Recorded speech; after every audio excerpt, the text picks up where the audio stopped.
Hello, and thank you for joining us today. I'm Gerald Shively, Associate Dean and Director of International Programs in the College of Agriculture at Purdue University, your host for the Global Agriculture Innovation Forum. This is a year-long series of events exploring agricultural innovations for small and family farms. On behalf of the organizing committee, our advisory group, and everyone contributing to this effort, I'd like to welcome you to the forum. I'd also like to thank USDA for its support. Today's session is the final installment in our second theme of the forum, which is focused on genetic innovations. Today, our attention is placed on ways to successfully expand access to these innovations, especially on small farms. We have brought to the virtual stage global thought leaders on this subject, and I believe the discussion will serve as a useful capstone to previous sessions. In case you are unable to join us for past events or would like to revisit them, links to recordings are available on the forum website. Our moderator for today's session is Jennifer Billings, Global Agriculture Development Leader at Corteva Agriscience. Brings a wealth of experience to our virtual stage, accumulated during a career that spans years in both the public and private sectors. Please enjoy the program, and please stay for the live question and answer session that will follow the presentations. Thank you, Dr. Shively. It's very exciting to be here today with so many participants from across the world and such esteemed panelists to discuss a topic I am personally very passionate about. I am beyond proud every day that all of my Corteva colleagues are working hard to deliver innovations to farmers across the world. And we are, in fact, reaching 50 million smallholder farmer customers each year with innovations that are increasing yield and incomes and helping to advance sustainable farming. I hope this session will be interactive and that there will be lots of time for questions and answers. So please be thinking about and submitting those along the way in the Q&A box at the bottom of your screen. This Global Ag Innovation Forum comes amidst the continuing pandemic and very concerning trends as global hunger rises for a third year in a row. Conflict, economic challenges, and climate are all driving this trend. But to make matters worse, COVID-19 is disrupting economies and reducing access to and availability of food. Now, more than ever, we must come together, public and private sector, to bring solutions and technologies to smallholder farmers to increase productivity, advance sustainable farming, improve livelihoods, and empower women. Scaling innovations in breeding can help put the world on track to achieve SDG 2 goal of zero hunger and help us all come together to build a resilient and inclusive global food system. Our esteemed panelists are joining us today to share their perspectives on increasing access to breeding innovations through the lenses of gender, scaling, seed system strengthening, and improved animal genotypes. Now I would like to introduce our first panelist, Dr. Haile Ann Tufan, who will be sharing a thought-provoking presentation on how we can empower women through better applying gender considerations to plant breeding and seed systems. Dr. Tufan is currently the Associate Director for the Feed the Future Innovation Lab for Crop Improvement at Cornell University. Dr. Tufan is a champion of women in agriculture and has been a key driver of women's empowerment and crop improvement.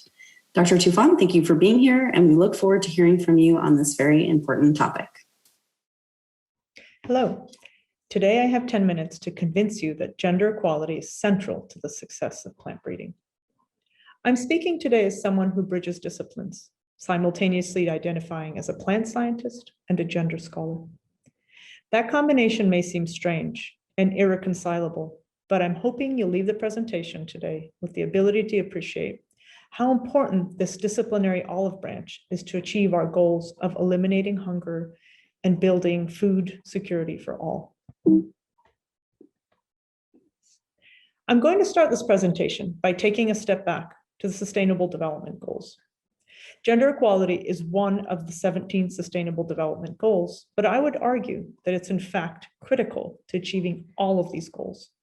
For example, you cannot eliminate poverty and hunger without addressing gender inequality. Why? Because women are critical to food security. They play a role in every aspect of farming and food production.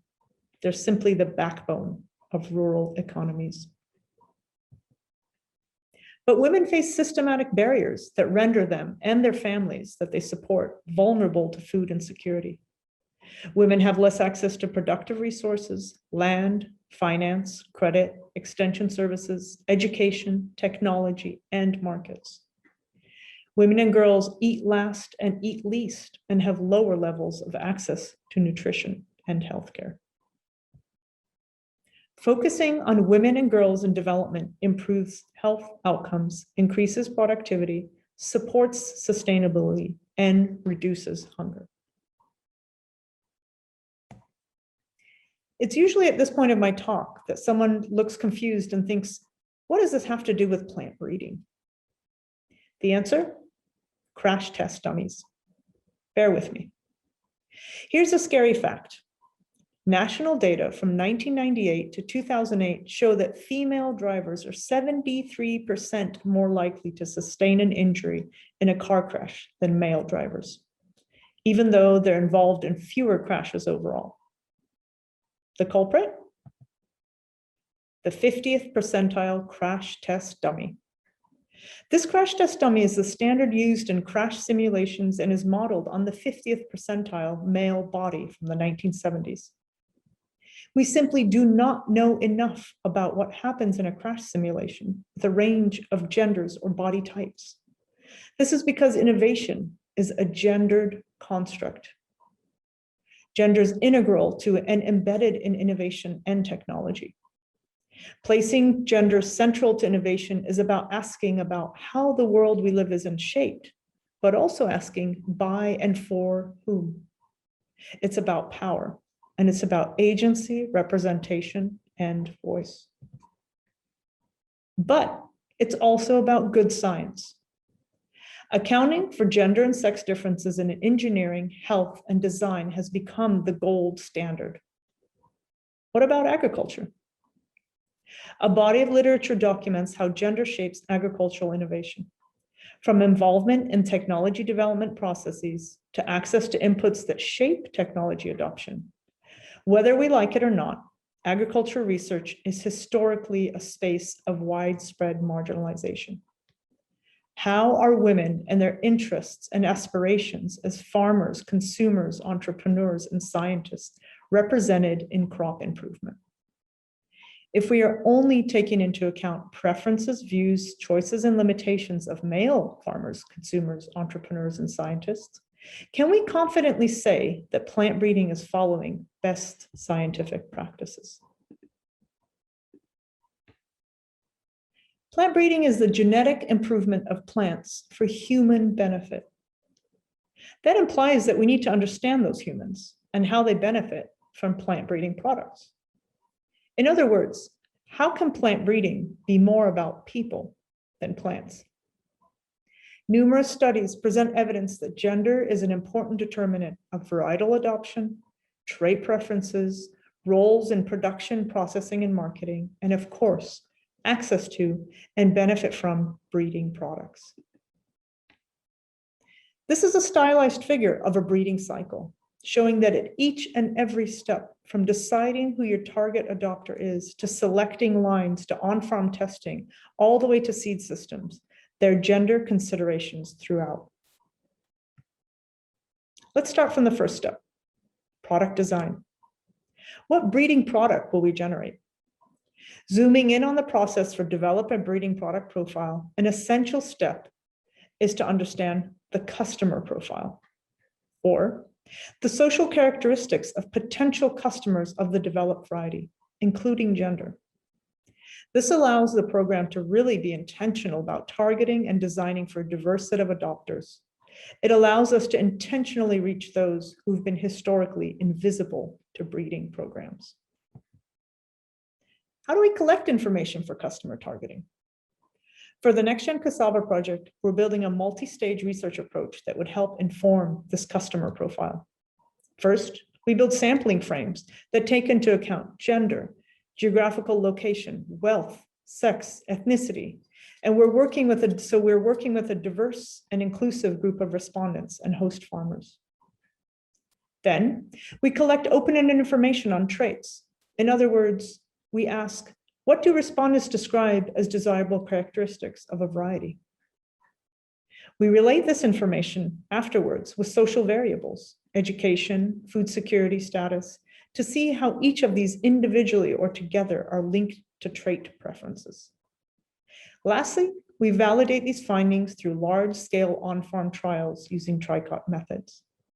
Do varieties that we hypothesize to match preferences actually get ranked higher in farmers' fields? All of this gives breeding programs the information to better target and design new breeding products. For the Innovation Lab for Crop Improvement, we're building on this thinking to explore how breeding programs can balance and set priorities, taking into account not only gender, but youth, nutrition, and resilience.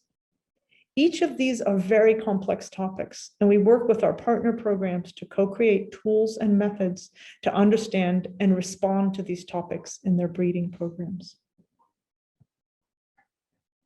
All of this research must be carried out by teams, and I believe that capacity building for breeding teams on gender is critical. Breeding teams are becoming more interdisciplinary, necessitating training for how they can work together. Gender researchers with breeders, economists with agronomists, to design and implement research that helps to guide their breeding priorities. Together with Makerere University in Uganda, we have built a tailored curriculum on interdisciplinary gender training for breeding programs for this purpose. And it doesn't end at product design. There's an increasing attention to gender in seed systems. Existing evidence shows that seed needs to be of high quality, take into account needs of men and women, be available and accessible for women to use and control seeds for their benefit. But there's also a need for attention to gender dynamics in seed systems and how women and men engage in formal and informal seed systems. And how, if designed with intention, seed systems can become a path to women's empowerment. All of this matters because we know when done right, with gender equality as a guiding principle of breeding and not a side effect, implementation of breeding programs can positively impact women. This includes increased choices of action, enlarged networks, diversifying economic activities, stronger inclusion of preferences, and actually being recognized as farmers where they weren't before. As a plant breeding community, we need to re-examine our priorities. We must debunk the collective misassumption that innovation is gender neutral and build a robust evidence base to set breeding priorities. When we value diversity of farmers, consumers, and entrepreneurs, as much as we value plant genetic diversity, we will see a paradigm shift. The closing uncomfortable truth I would like to share is that gender equality goals can only be attained by challenging power structures and examining power dynamics within breeding programs.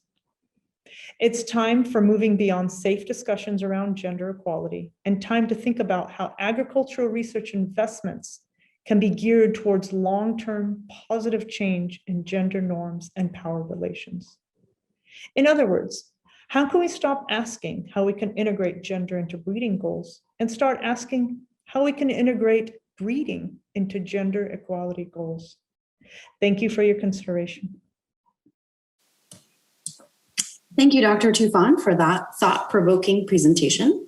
We now turn to Dr. Julie Howard to learn more about scaling access to innovations and technologies. Dr. Howard is currently a senior advisor at the Center for Strategic and International Studies. She has been a strong advocate for global food security throughout her career. Dr. Howard, thank you for being here today and for sharing your thoughts on scaling technologies to smallholder farmers. Hello, everybody. Big thank you to Purdue University and USDA for creating this important series of discussions on global agriculture innovation.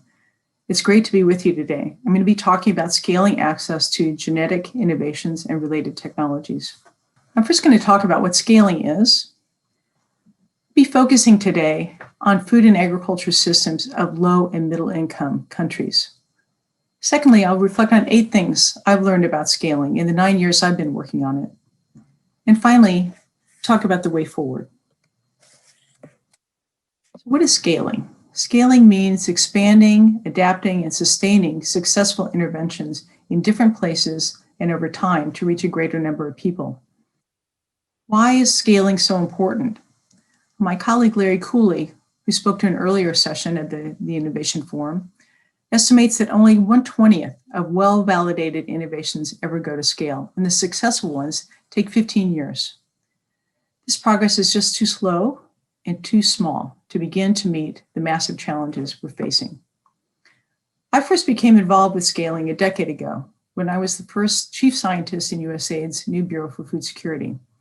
Those were very exciting times. President Obama had just announced his new presidential initiative, Feed the Future, and a big expansion of US funding for global food security and nutrition. Funding for agricultural research tripled during this time, but we had this nagging worry that investments in agricultural research weren't having enough impact, and it wasn't only due to funding. I recall then USA Administrator Shah asking me why, after all these years of investing in the CGIAR, do we still have so little transformative success after the Green Revolution? The question wasn't lack of technologies. Many technologies had been developed, helping farmers to grow more productive, healthier, resilient crops and animals. We had a lot of pilot projects, but these technologies simply weren't reaching enough people. And so why, in Feed the Future, why, we ask ourselves, what do we need to do differently? And so we work closely with our research partners in the CG and US universities and with USAID missions in their portfolios of development projects to see if we could better link technologies and innovations to scaling partners at the country level. So looking back, I think we've made a fair amount of progress in understanding what the main constraints are to scaling. When we started out in 2012, there was very little research and guidance to draw on. And we now have a set of case studies examining successful scaling in agriculture. We have a source book for scaling practitioners, and we have tools to help researchers and project leaders assess the scalability of their programs. So I'd like to go through each of the 8 top lessons from my 9 years working on scaling.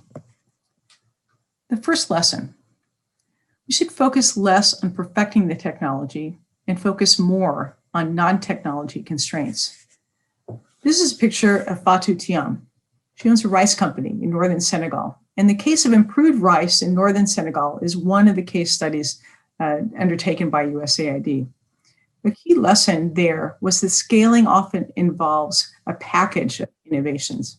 And in fact, the improved Sahelian rice varieties that were at the center of this package had already been adopted in the 1990s. But the potential of technology had not been realized because good agricultural practices were not adopted by farmers. They didn't use quality processing. The market was not well developed. So the PCE project that was studied introduced a package starting in 2005. It took a more holistic approach. So it included new varieties of Sahel rice, but it also included certification of rice seed.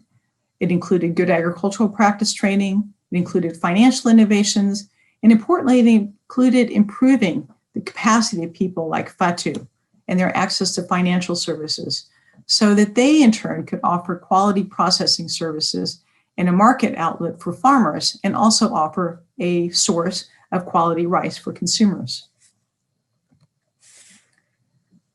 Lesson 2. Think about scaling from the beginning of the technology development process, not at the end. The first pictures you see here show an agri-dealer in southern Ghana who's proudly offering the Purdue Improved Crop Storage Bags for sale. The PICS bags, they're marvelous technology, a triple layer plastic bag initially designed to protect cowpeas from pest infestations. They were developed in the late 1980s, and they were wonderful technology, very effective, but they never took off, as good as that technology was. Beginning in 2007, the Gates Foundation and other donors took another look at the PICS bags and began to provide funding to commercialize the bags.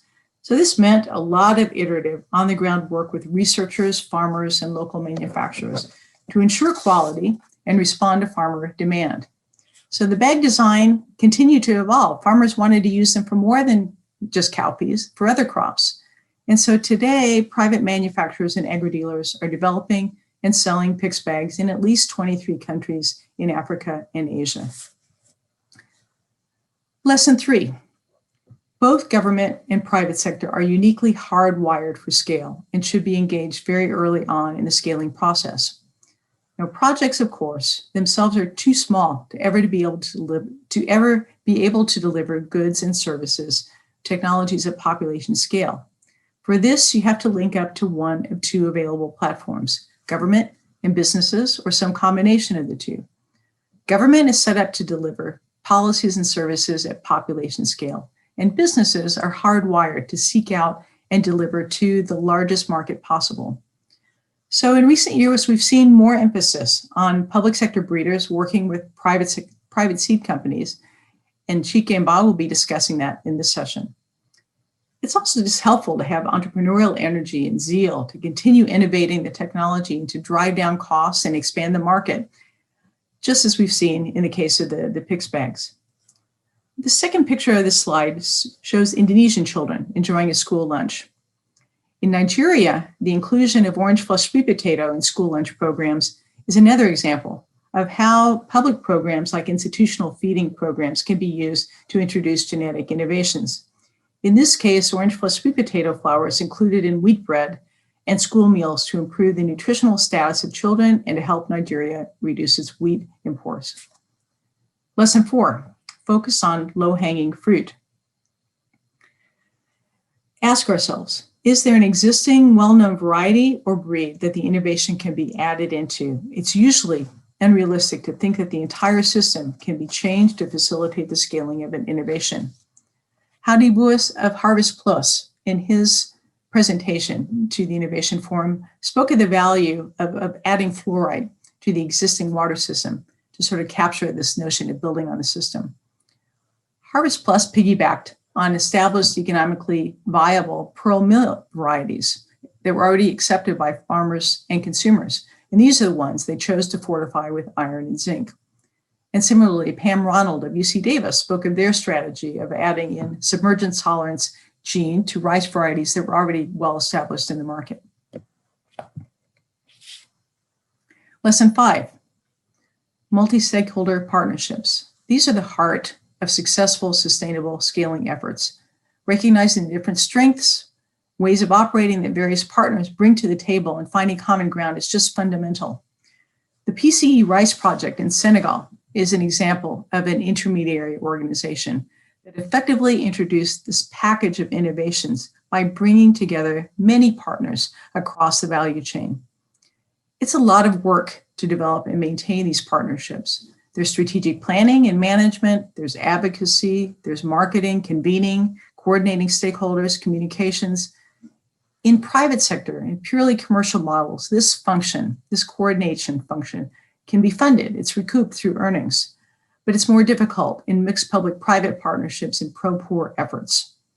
So to be good at these functions also, to be honest, requires a very different skill set than scientists usually have. I'd say this continues to be one of the most vexing problems in scaling. Adequate funding, adequate capacity development for critical intermediary organizations and effective system leaders. Lesson 6, much more investment is needed in individual and institutional capacity development at the local level. During one of the earlier discussion panels, Steve Kemp of ILRI observed that we as scientists tend to be very supply driven. We often don't understand the context well. And as a result, there's a history of inappropriate interventions and inappropriate targeting and too much reliance on fly-in experts. I'll add that over the past 18 months, the COVID-19 pandemic has really shown us the importance of strengthening and empowering local individuals and institutions who will be able to respond to the expanding array of food system challenges in a way that can be sustained and scaled. Lesson 7, measure the right things to ensure that we invest in the right things, allow learning and change. In monitoring and evaluation, it's very important to focus on, it's very tempting to focus on counting outputs and direct beneficiaries. the number of farmers adopting a given technology, the increase in profits by beneficiary firms. But by definition, scaling places a premium on effects and impact beyond the project's direct reach and duration. So the focus of monitoring and evaluation should include and should prioritize indirect rather than direct beneficiaries. That means, to what extent is the project preparing the ground for the next generation of adopters and for sustainability? To what extent is the project engaging partners with powerful networks who will play a role in scaling? Does the project have a strategy for building the capacity of local and national partners and for progressive transfer of responsibilities to them? Information technology is now advanced enough to support real-time monitoring tools. These can help managers recognize problems earlier and make changes faster to improve implementation and advance scaling. To make the best use of these opportunities, funders must support adaptive management that focuses more on desired long-term outcomes than fealty to initial plans. And the final lesson, be alert to the potential for youth in digital technologies to significantly reduce time to scale. Again, during the pandemic, we're seeing an unexpected surge in the adoption of digital tools and services to help overcome the constraints, transportation, and physical distancing restrictions. Youth have been at the forefront of this wave as they've seized opportunities to start up new businesses. Digitalization is clearly helping more youth see agriculture and food system businesses as an attractive option. The question is, how can our future efforts better harness these digital tools and more intentionally enlist youth to help lead scaling efforts? I started off my presentation by acknowledging the progress we've made over the last few years in understanding the factors that limit scaling. I'm proud of that progress. But it's frustrating also because I think we've not yet advanced enough. We have not yet advanced enough in actually changing the way investments are made and implemented to facilitate scaling. Investments are still project-driven, which means they have a tendency to become siloed, acting alone. Well, what we really need is more incentives towards more incentives, more tools, more resources to encourage collaboration, and an expanding array of partners in the public, private sectors, and civil society. Donors and governments play an outsized role in shifting from this project mentality to institutionalize a focus on scaling. And this is going to require major changes in strategy, in metrics, and incentives to move the scaling agenda from the periphery into the mainstream. I'd like to close with an invitation to all of you to explore the scaling resources I've been discussing and more at these links. And I'd like to invite you to join our community of practice on scaling founded by Larry Cooley and Johannes Lin. There's a working group on agriculture and rural development chaired by Lambert Waltering, which I co-chair. Thanks again. Looking forward to your questions in the discussion. Thank you. Thank you, Julie. I couldn't agree more with all of your insights, especially the importance of engaging with the private sector and developing multi-sectoral partnerships, which are key to scaling innovations through markets to smallholder farmer customers who are indeed entrepreneurs and seeking to invest in and grow their businesses with innovative technologies. Just a quick reminder to all that throughout the presentation today, please enter your questions in the Q&A box so they can be shared with our panelists shortly. I'm particularly looking forward to the next presentation from Dr. Chikelu Mba, who joins us from Rome as the team leader of the Seeds and Plant Genetic Resources team at FAO. Through his leadership at FAO, Dr. Mba is working to ensure crop improvement and increase smallholder farmer access to technologies. Dr. Mba will be sharing his thoughts on how FAO works to expand access to quality seeds and improved crop varieties to farmers around the world. Welcome, Dr. Mba, and thank you for sharing your perspectives with us today. Thank you very much for this kind introduction. Good day, everyone. On behalf of the Food and Agriculture Organization of the United Nations, FAO, I thank the United States Department of Agriculture and Purdue University for the opportunity to contribute to this conversation. We at FAO are convinced that the Sustainable Development Goals, in particular the imperative of the abolishment of hunger and malnutrition wherever they are found in the world, are achievable. However, we are also convinced that things must be done differently. Things need to be done better. These convictions shape all aspects of our work in the organization. Let me now share with you some perspectives on how FAO strives to extend the benefits of crop improvement, that is genetic gains, to the farmers who feed the world. The underlying principle of the work that we do is that there are no good crops without good seeds. Simple. There are no good crops without good seeds. And before proceeding further, let me also share some statistics as means to establishing a common understanding. Using the 2012 figures as baseline, we need to produce 50% more food in order to feed the over 9 billion people that are expected to inhabit planet Earth by 2050. And how well are we doing thus far? I'm afraid not that well. In 2019, 1/4 of the world's population suffered from moderate to severe levels of food insecurity and malnutrition. And what is most worrisome about this dire statistic is that this is a trend that has been on the increase for the past 6 years. In Africa, for instance, just to underscore the gravity of the problem, over half of the population suffer from food insecurity. Almost 1/3 in Latin America and the Caribbean, and about 1/5 of the population of Asia also suffer from food insecurity and malnutrition. So considering that all the food, 80% of all the food we consume are plant-based, much of the solution to addressing food insecurity and malnutrition will come from our crops. And one might be tempted to conclude that based on the continuing linear increase in food production over the past 6 decades, we should be hopeful that by 2050, there will be enough food already being produced without us changing anything to feed the world.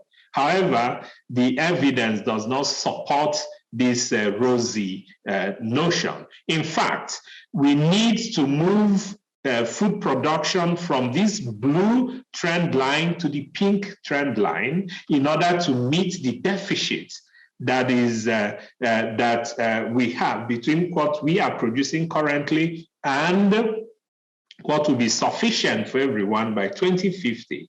And this represents a 37% rate increase.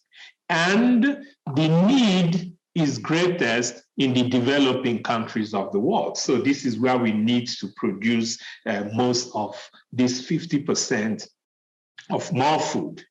But it's not all doom and gloom. The area of rice production in Indonesia has been stable since 1985, yet both production and yield have been increasing. The same trend is replicated in the Philippines for rice. Area under cultivation stable, yet yield and production increasing. Why? Because of genetic gains. And in the United States of America, regarding corn, the same trend obtains. Whereas we have had a continuing decrease in the application of fertilizers, nitrogen fertilizer and total nutrients, all these have been decreasing, yet yield of corn has been increasing. So we have a basis for being optimistic. And that is why for FAO, farmers need to have access to a diverse portfolio of crops and varieties that are suitable for their production systems, for the agro ecosystems, and which meet end user needs. However, what do we encounter in the field? In Africa, in sub-Saharan Africa, for instance, only about 30% of all crop varieties developed by CGIAR centers, which, by the way, are not encumbered by any intellectual property rights restrictions, are used by farmers in sub-Saharan Africa. Only 30% are adopted. And to compound this problem, less than 10% of all seeds used by farmers in sub-Saharan Africa is quality assured. A perfect storm, you might say. These are the kinds of constraints that shape the work that we do. Let me give an example with the Seeds for Development project that we implemented in Central America. It focused on small-scale farmers, and the interventions included the establishment of seed growers and training that addressed the entire seed value chain, from production, quality control, strengthening of entrepreneurial skills, and enhanced access to markets. It resulted in the establishment of 29 new local seed businesses that went on to produce 60,000 tons of quality bean seeds per year. As a result, the use of quality seeds of this crop doubled, and yield responded accordingly by also doubling and impacting, therefore, positively on the food security and nutrition of over 450,000 families that depend on beans as their staple in Central America. In the past year, we worked in 44 member nations of FAO from a development mode, supporting the entire chain of the conservation of plant genetic resources, their use in breeding superior crop varieties, and the context-specific seed delivery systems that get the genetic gains to the farmers who need them. And some of the outputs included a draft of the planting material certification system in Georgia, the outline of the seed law in Nicaragua, establishment of 72 seed producer groups in Mozambique, implementation of national biosafety framework in Sri Lanka, so the country can benefit from advances in agricultural biotechnologies. But in addition to these development mode interventions, we also work in an emergency mode. So natural disasters do occur. Some are traceable to climate change, and there are also civil strife that disrupts crop production. Post these disruptions, FAO intervenes to restart crop production, and a part of this is the procurement of quality seeds for farmers. And just last year, we implemented 131 projects in 48 countries, for which we had to procure seeds worth $30 million. These were distributed to farmers. As an example of the scope, 11,000 metric tons of seeds of 20 different crop varieties were procured and supplied to farmers in South Sudan, 4,000 metric tons of wheat seeds alone in Afghanistan. And to mainstream these good practices, FAO develops tools. An example of such tools are the quality declared seed systems and quality declared planting materials. These provide protocols for a pared down type of seed certification, whereby farmers, even though the seeds are not certified, are able to have a reasonable level of confidence that what they aspired to get in the seeds will be what they find when they plant the seeds on their fields. In order to help with establishing the enabling policy environment that permits the thriving of the multiplicity of actors, we have also developed the voluntary guide for national seed policy formulation. Countries have found this useful for national seed legislations, for different regulatory frameworks. And last year, we developed a 6-module seed toolkit that is downloadable just like all these other tools, gratis from our website.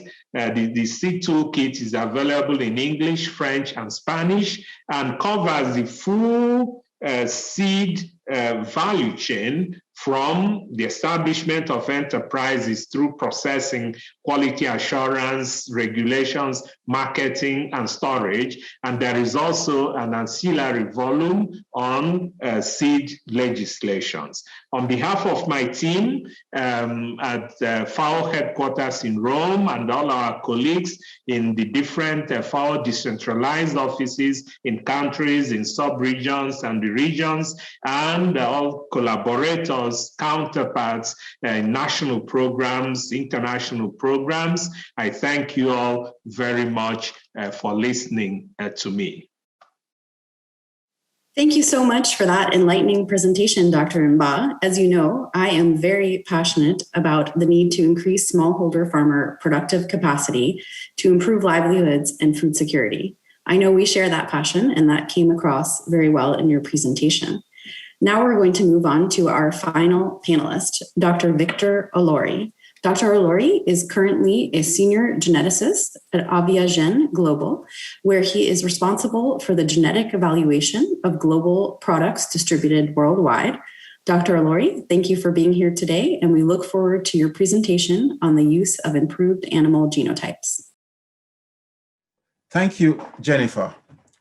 I'm delighted to be here today. I thank you for the opportunity you've given me to give this talk, which is very relevant in the concept of livestock production in Africa. Now, the key areas that are affecting the use of improved animal genotypes by small-scale producers include the availability of improved animal genotypes, their demand and supply, ability to obtain and use them, sustaining the genetic gain, as well as management of animals of high genetic merit. It's a very relevant topic because 95% of cattle farms worldwide are small herds with 30 or less cattle in their holdings.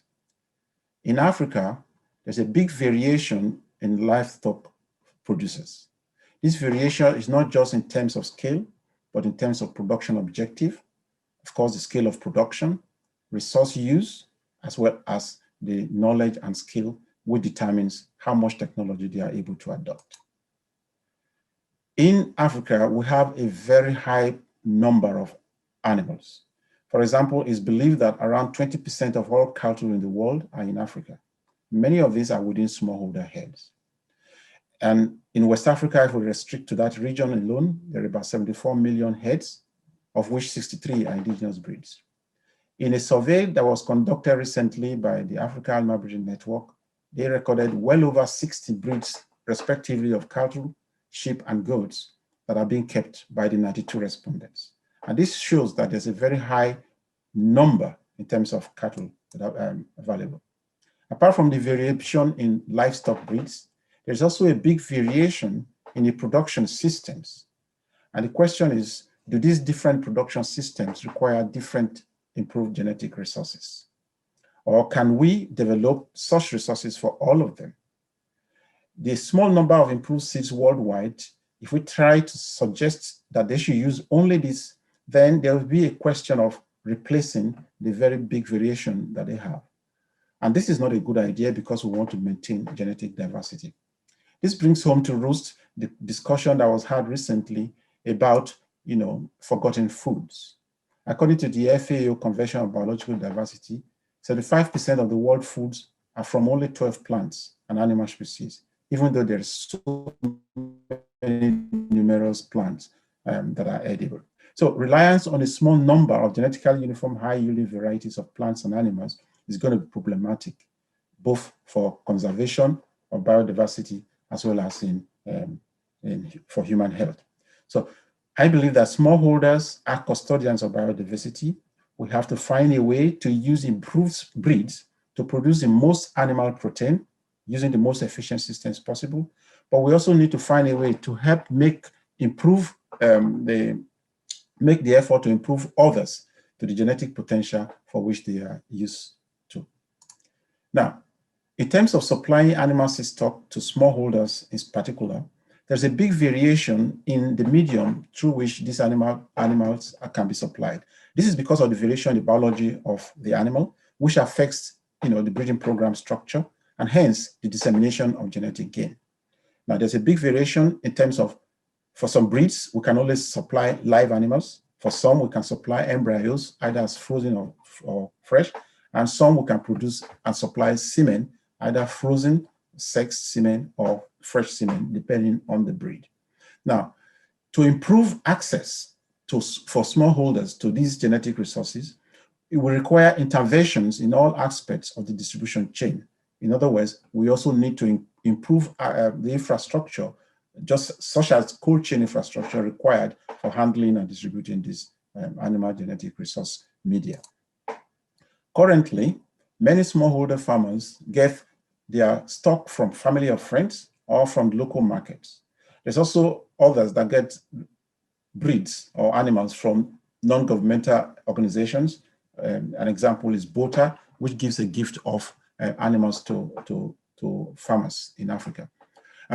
There are also many breeding companies abroad which have distributors and agencies in Africa and in many places. And so any farmer can have access to any kind of improved animal genetic resources depending on their needs and capital. The real challenge, however, is that there's limited success in animal breeding in terms of genetic improvement in Africa. And there's also lack of knowledge. So we need to sensitize farmers to use superior animals. And the strategy to do this is limited. So we need to find a way to make African farmers, especially the smallholder farmers, desire to want to use improved seed stock in their production facilities, but also we need to help to make available these breeds, as many as they are, that they may be interested in using in Africa. Now, what are the efforts that are currently in place to make such changes? We have many national and regional government agencies that are putting in place now different schemes and programs, all with the aim of improving access to improve animal genetic resources by the smallholder producers. An example is also the Africa Union African Seed and Biotechnology Platform. And we also have research institutions or funded projects like the African Chicken Genetic Gain, the Africa Dairy Genetic Gain programs. We also have many breeding companies that are coming into Africa specifically with the plan to improve access to these highly improved genetic resources for small-scale producers. An example is the cattle development project of the URUS program in Africa.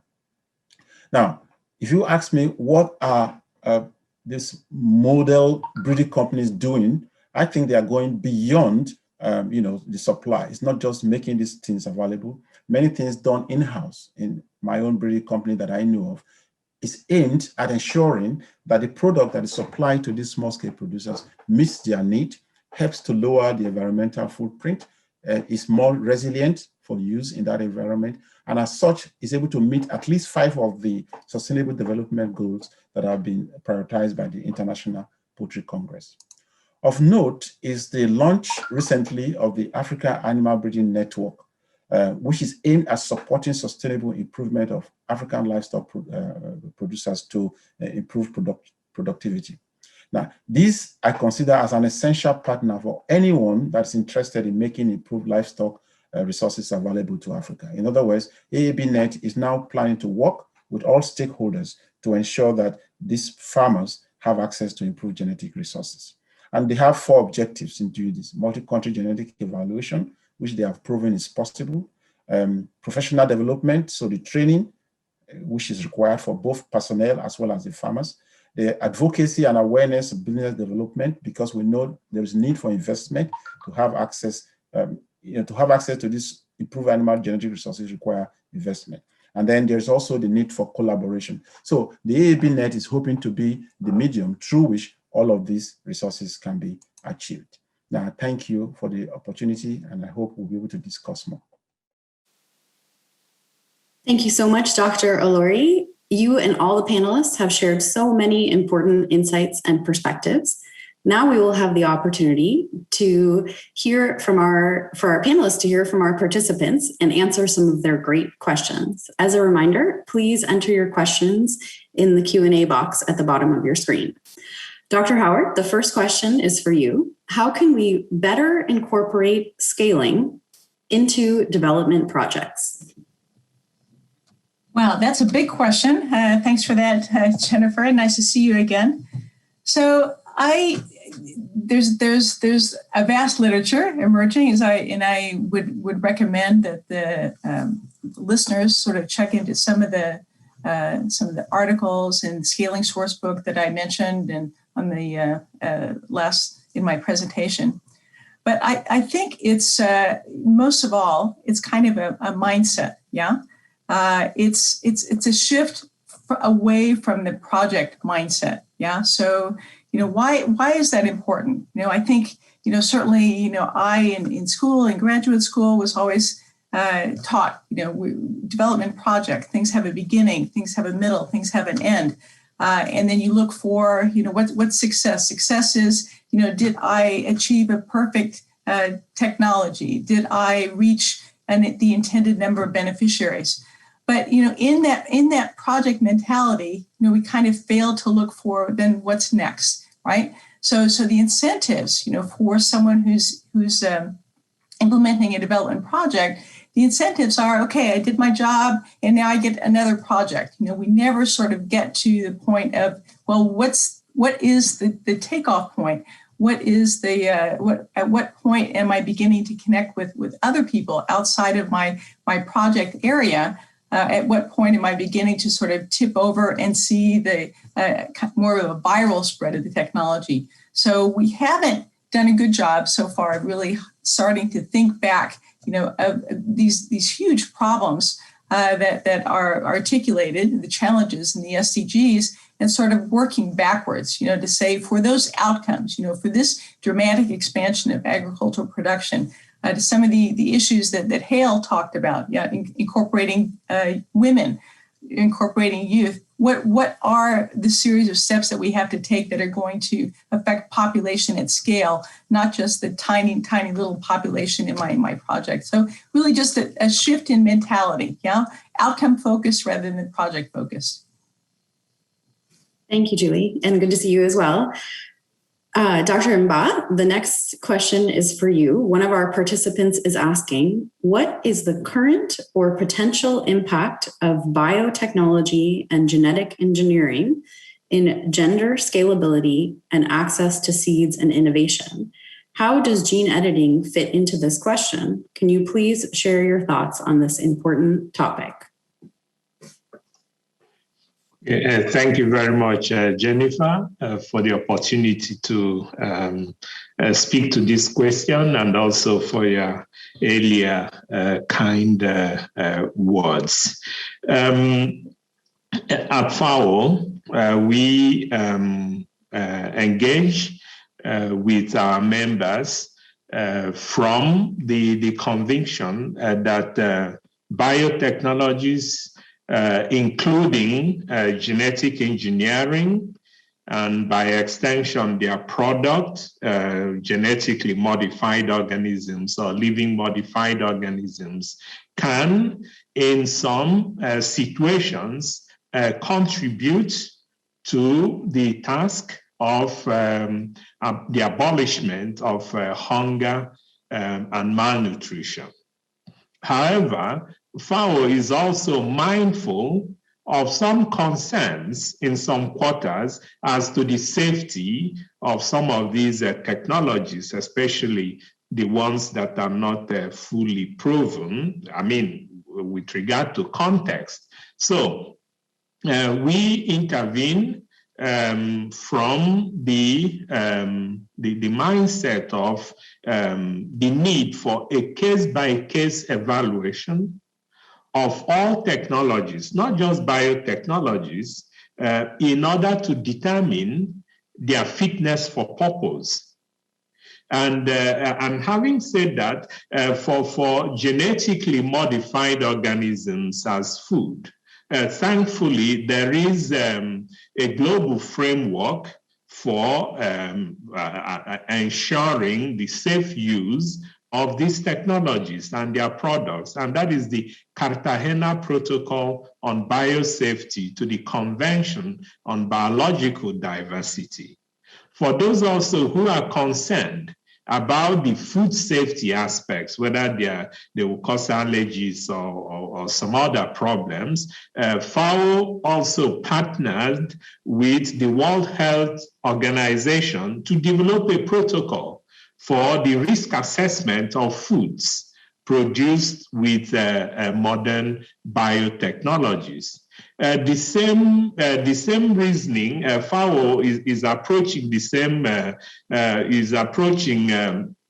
genome editing, which is a much newer set of technologies that enable making precise changes to the genomes in order to bring about improvements. FAO approaches this from the same mindset.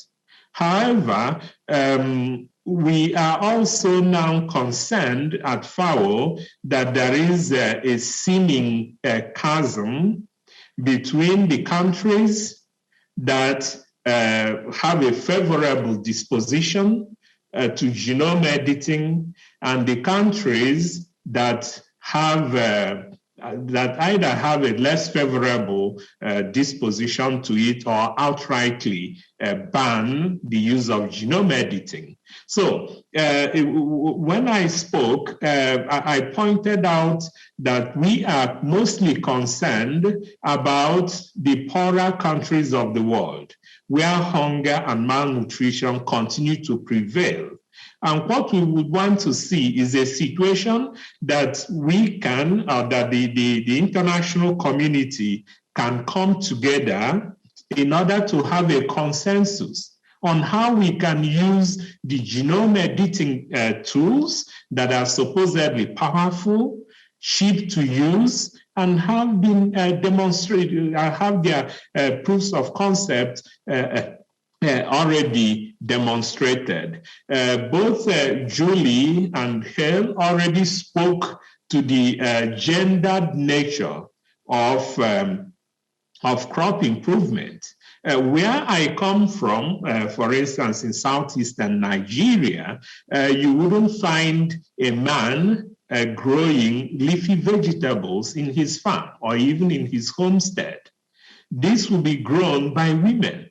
And considering that one outcome of the SOFI report of 2020 was how difficult and expensive it is to access nutritious food, you then see the gender dimension come in there. So whatever improvement that we can leverage biotechnologies, be it genetic engineering, genome editing, molecular assisted breeding, cell and tissue culture, to bring about in certain crops, leafy vegetables, legumes, will have a significant gender dimensions.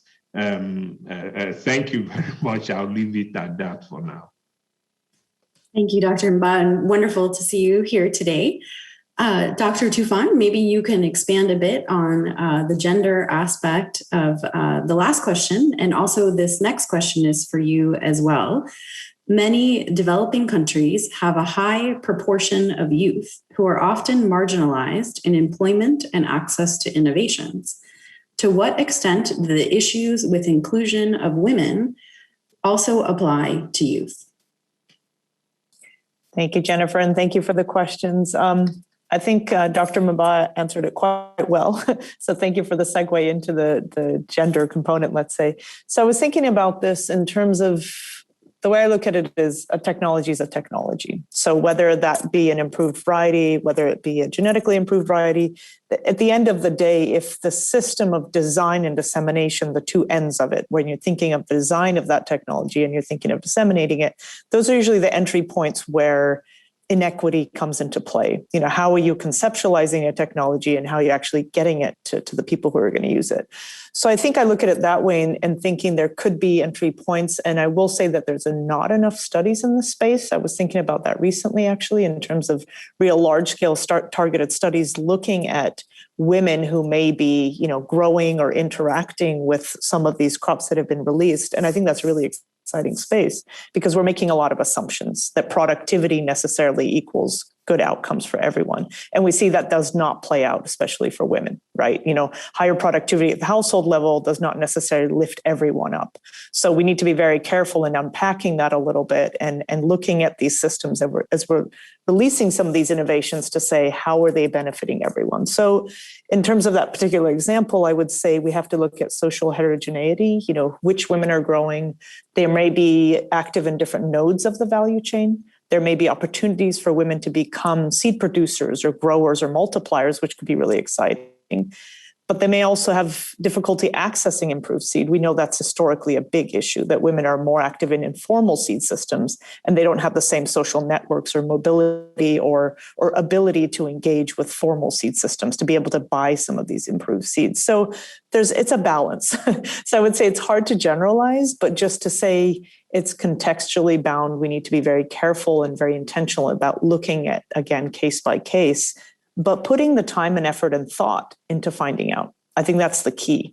We can't make assumptions and say this is going to be great for everyone. We just need to put the time and effort into it to kind of back that up with evidence. So I think that's really important. And for the second part for youth, this has been a big movement, I would say, in the last 5-10 years, which is really exciting, really engaging youth in agriculture. And some of the constraints would be similar, again, overgeneralizing this vastly, but just to say, you know, young people also don't have the same access to networks, same access to resources, same access to land inputs. So they are constrained in very similar ways to women generally, if you make generalizations. But there are some exciting opportunities. They're more connected digitally. There's that kind of, you know, can there a leapfrogging happen where you can kind of say, well, young people are already maybe more digitally literate or inclined, and we can kind of, you know, skip over some of the intermediate steps. So that's exciting. There's also been some recent studies showing that some of, again, assumptions that we're making about youth, that they're not interested in agriculture is not true. There's been a lot of narrative around that saying we need to get youth interested in agriculture. But there's some interesting studies by IFAD actually last year showing that's actually not true. They're not interested in the same way. So we need to, again, kind of look through their lens and see what kind of agricultural systems they're interested in and really bring that in. And there's a lot, IITA and African Development Bank have the TOT project, which is really interesting. So really looking at engaging youth. There's a lot of movement there, and I think it's an exciting space. So thank you. Thank you so much, Dr. Tufan. Dr. Ilori, we're now going to shift over to the topic of livestock. And this next question is for you. When you say encourage farmers to use improved seed stock for breeding their animals, what do you mean? Do you mean using improved local breeds or imported exotic breeds? Imported exotic improved breeds have not worked well in Africa, and we all know why. It's time to do the painstaking work to select improved genetics within the local stock. This was a question and comment from one of our participants that I would is over to you for response, please.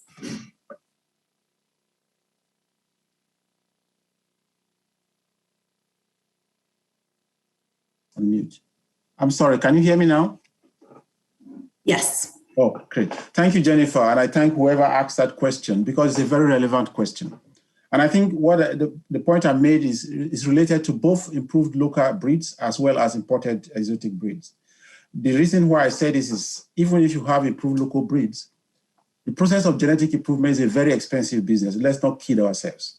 It costs a lot of money to produce an improved seed stock, be it an animal or a plant. And as such, it's going to be expensive, considering all the difficulties of improving the animal and getting it to the farmer. So the farmer must have a desire to want to use this stock and be prepared to go through all the pains it is going to take to achieve, to have it.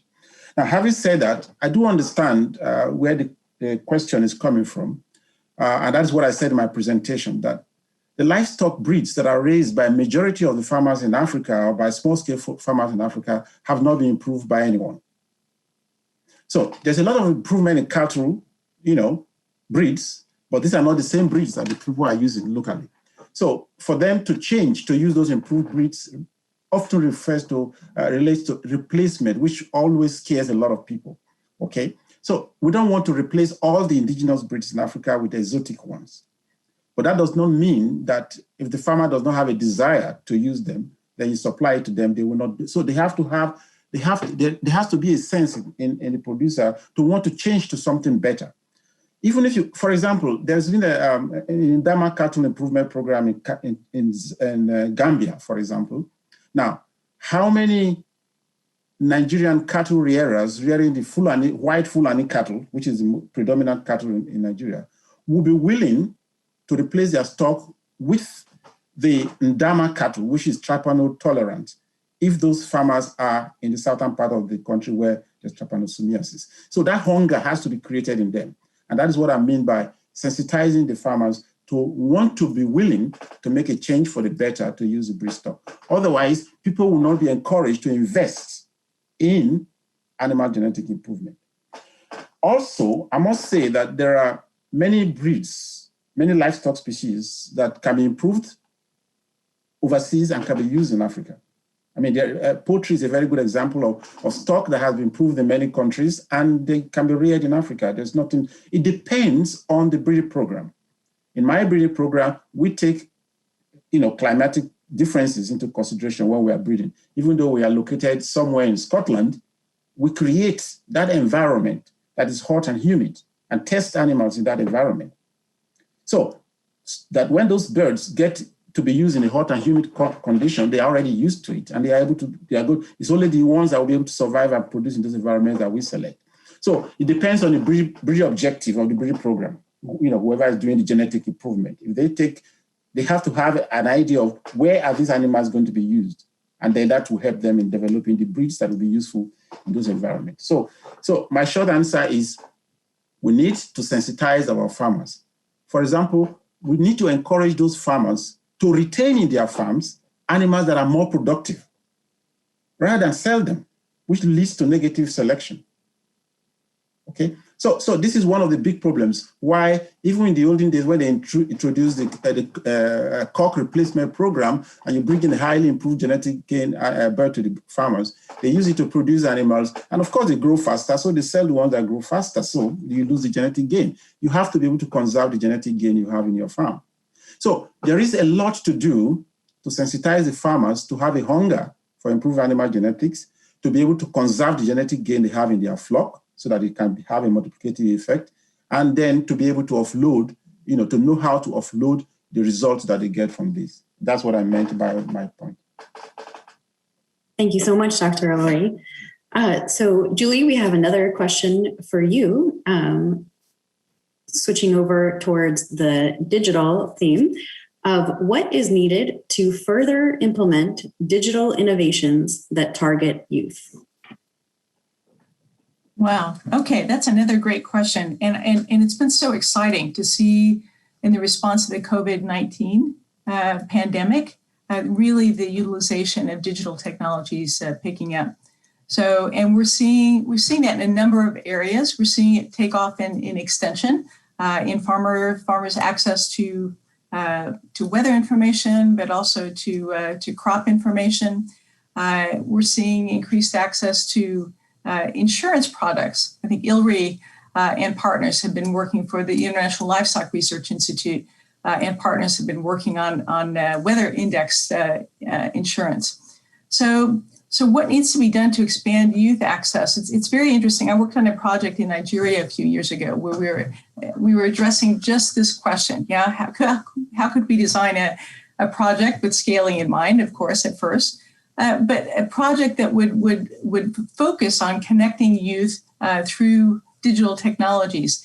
And in conversing with the youth, we found out some really interesting things. First of all, that while we think of digital technology as being sort of ubiquitous, access to it, is very constrained for some groups. And I know Hale this will resonate with her, because if you don't sort of address sort of the equity issues in access to handsets and to minutes, you risk reinforcing structural inequities in society through your projects and programs. So, I think a focus on infrastructure is very, very important, and looking at who has access and what constrains their access. A lot of it is financial access. Women, for example, often in a household that has just one cell phone or no cell phones or just one smartphone, the women and youth are at the bottom of the line. So how can projects and programs expand their use? Thank you so much, Julie. Dr. Mba, the last question is for you. One of our participants has commented, the main reason seeds and crop varieties are not fully adopted by Africans is that these technologies are highly homogenized and uniform and are incompatible to the highly heterogeneous agroclimatic resources and farmers' needs and socio-cultural vibrancy. So I would like to now ask you to please respond to this comment. Thank you. Okay, thank you very much, Jennifer. That may have been some excuse at some point, perhaps a number of decades ago, but I'm well aware that farmer participatory plant breeding has become, if you may, a staple in much of the public breeding programs in sub-Saharan Africa. That is certainly the case with most of the CGIAR centers. I know that there is, for reasons of convenience, there is the shuttle breeding, whereby elite materials are developed at headquarters, but virtually all the CGIAR centers have now a robust network of trial sites in the different agroecologies where they carry out the breeding program to make sure that the materials are suitable to the particular ecosystems. And having said that also, what we do in FAO to advance the adoption of improved crop varieties is also, we make use of the so-called farmer field schools, whereby farmers are, in effect, co-creators of the technologies. They come together in setting up the trials and stay together as a unit all through the cropping season and decide which of the crops are suited, which of the varieties are most appropriate to their end use. So it might well be that, in response to demographics, market pressures, and so on and so forth, we have pockets of, large-scale farms that, as a matter of necessity, have to grow homogeneous varieties.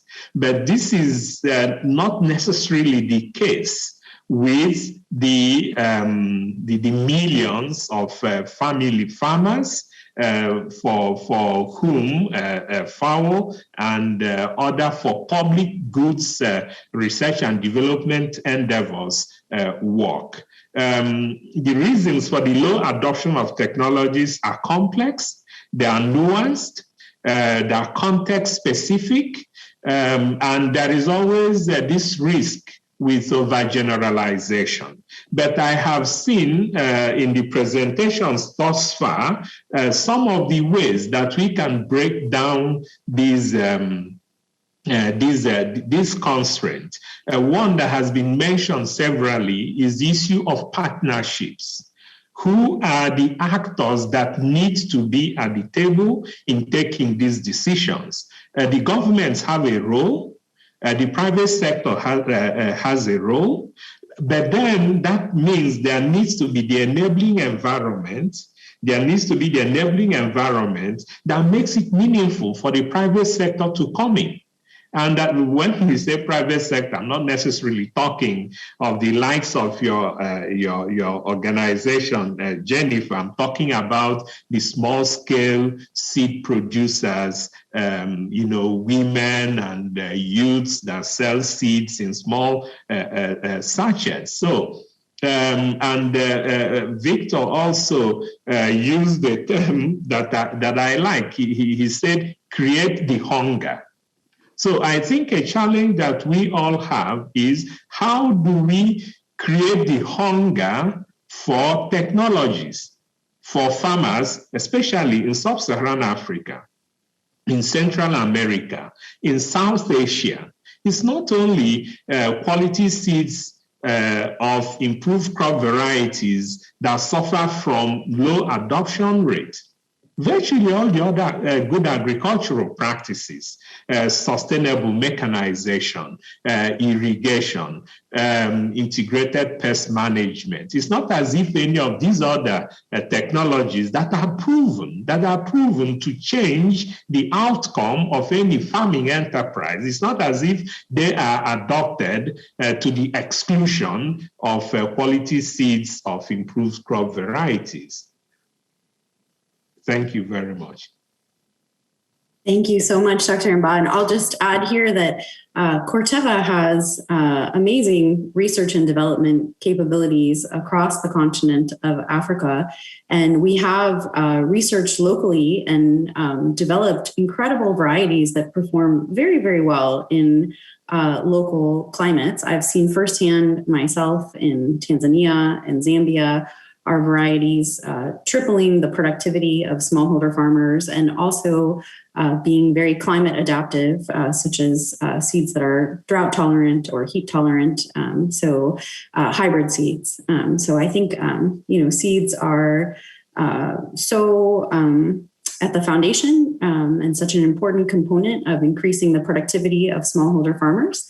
And I know that we at Corteva will continue working closely with partners across Africa and other regions to advance access for smallholder farmers to those important technologies. And I think Julie wanted to also comment on this question as well. So I'll hand it over to her now.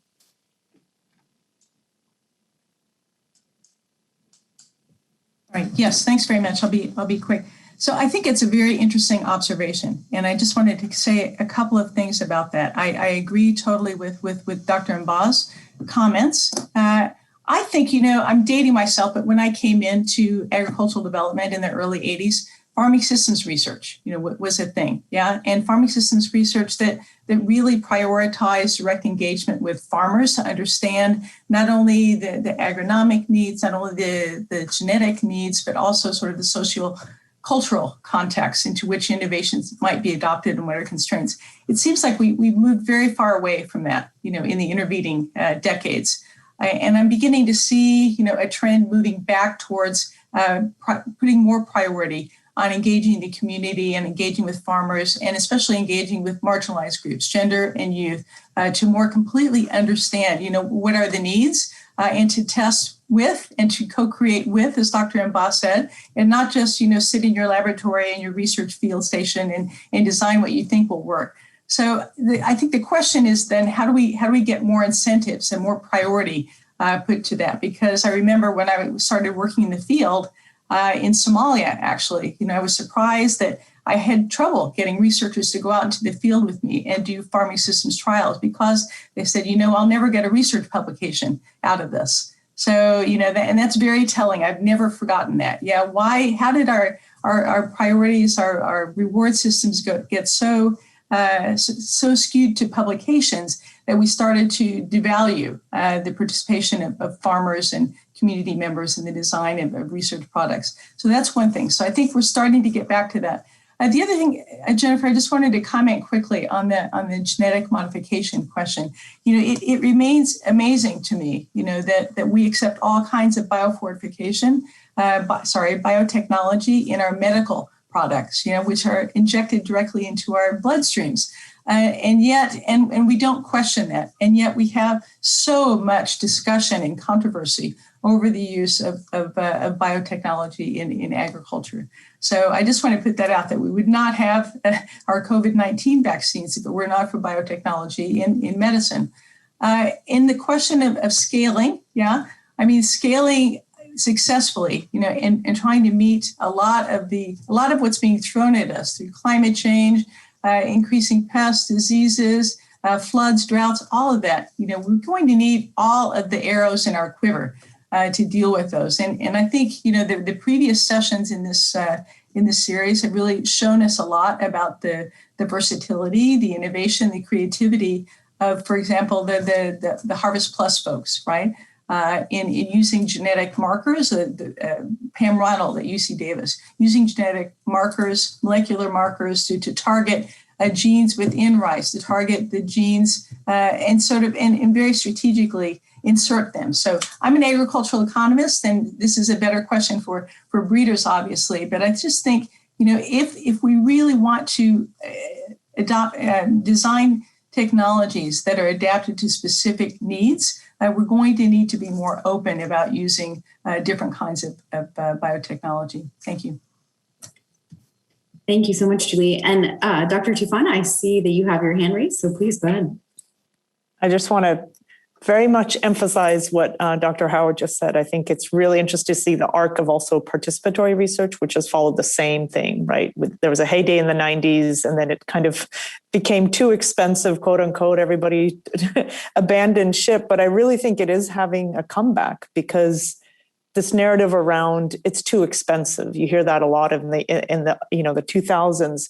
But now we're realizing that the cost of missing the mark and investing in innovations that don't get adopted is much more than saying, let's do a little bit more work in farming systems and participatory work and really check our assumptions early so that we're not going all the way down the pipeline to realize that we made a mistake. So I just want to reemphasize that I think that's hugely important, and is probably a change that's going to come back, especially with some of the technological advances, smartphones, phones, kind of the decentralization of information, a lot of citizen science approaches coming up, and how you can get massive amounts of information back from farmers' fields. So I think that's a really exciting space, again, to watch, to see how it develops over the next 5-10 years. Thank you. Thank you. And I thought now we could do a quick lightning round of final comments from our panelists. And perhaps, Chike, we can start with you. Okay, thank you very much, Jennifer. For me, it is very simple. There are no good crops without good seeds.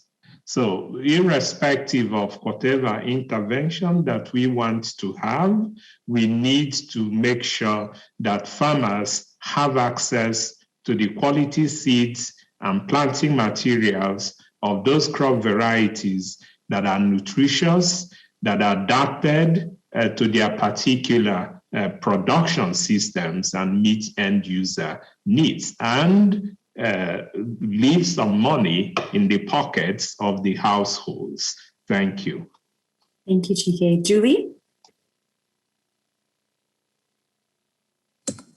Sure. Well, very, very simply, I think less about technologies, think more about the users and the systems they're going to fit in, and the partnerships that you're going to need, not only as a breeder, but as someone interested in making sure that your innovation gets out. who are the partners who are going to help you take your innovation to scale, and how do you connect with them? That's all. Thank you. Dr. Ilori, final thoughts? Yes, for me, technology is highly transferable. Knowledge is highly transferable. The biggest problem why many Africans don't use improved livestock seed stock is that this livestock seeds is not available for most of the species and breeds that they raise in their farms. So if we want to help them, we must now get involved in encouraging the development of participatory farmer involvement in breed improvement, locally involving all of the animals that they use in their production. We need to sensitize them and get them involved in local breed improvement. So I would like to also say that where there is improved breeds that can be utilized and they are easily accessible and available, then people should use this to increase the production, because all hands must be on deck if we are going to meet the demands in the future. Thank you. Dr. Tufan? As usual, I'd just like to say we can't even think about development without thinking about inequality. And I think those just have to go hand in hand. And we have to have our equity lens on everything that we do. It can't just be sporadic or here and there at the very end. And if we don't do that, I think we just risk missing the mark. And we have great opportunity to reorient ourselves right now in this space. So thank you.